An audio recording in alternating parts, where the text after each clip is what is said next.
Bir адам өте қатты бай болғысы келді. Ол әрбір тиынды сақтады және өте қызғаншақ болды.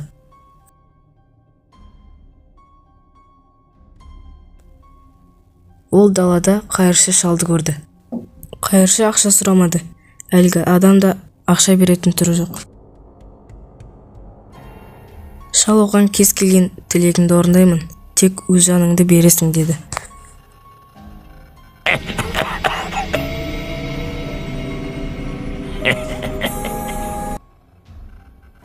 Ол адам қызғаншақтығы сонша ойланбай келісе салды. Кәрілік керек болмайды, ал ақша әрқашан керек.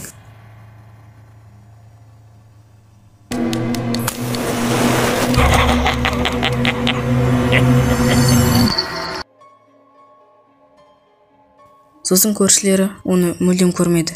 Көрмегеніне 6 күн болды. Ол болса, осы уақыт бойы алтынға батты. Оның тілегі орындалды және бай болды. Ол аштықта өлгенше бай болып тұрады.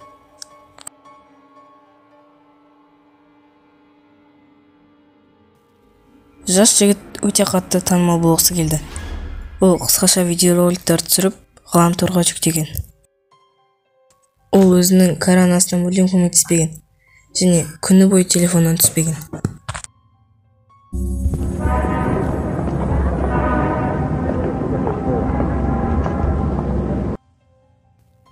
Bir күні ол үйдің шатырында видео түсіріп жатқан.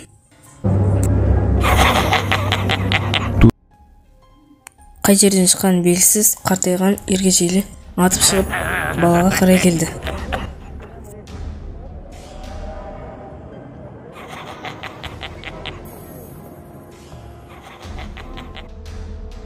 Қолында сіріңке қорабын ұстады және кез келген тілегіңді орындаймын, тек өлгеннен кейін өз жаныңды бересің.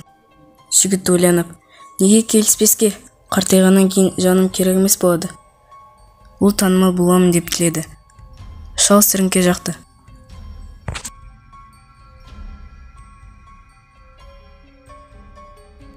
Камера қосылып тұрды. Ол артқа қадам жасап, шатырдан тайғанап, өз телефонымен құлап түсті.